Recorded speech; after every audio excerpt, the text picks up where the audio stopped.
I'm going to help you perfect your 1/4 inch seam allowance. There's a couple ways you can do it. First off, there is an optional 1/4 inch foot with guide. A lot of people like to do that. And then work with the needle position if necessary. If you want to move it to get a little bit of a scant 1/4 inch, you can move the needle position over just a little bit off center and it will still clear this foot just fine. Another thing that is helpful is actually a straight stitch throat plate.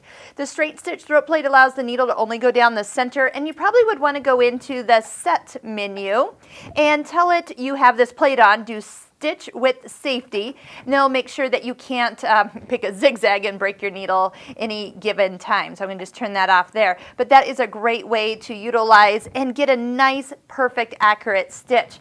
Another thing is your thickness of thread. One thread I like is the Aurifil thread. This is not it, but it's a much thinner thread. You get more on your bobbin. You get a flatter seam when you go to press it open, and a quilty needle like a 75 or even a Microtech Sharp needle size 70. Now, the foot that I actually like the best is called the 1/4 inch edge stitching foot. That's a mouthful. Okay, so it is a foot that looks more like your regular A foot, and they've added a guide, and there's a mark right here off to the side with a red line.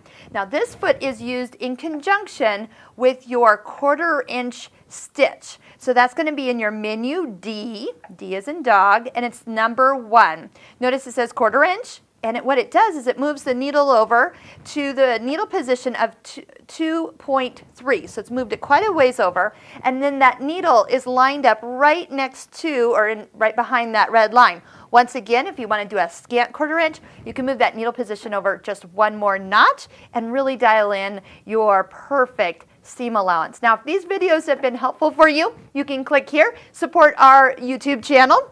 You can make a small donation. We'd really appreciate it. And keep watching because there's lots more Designer Topaz 50 videos in this YouTube playlist.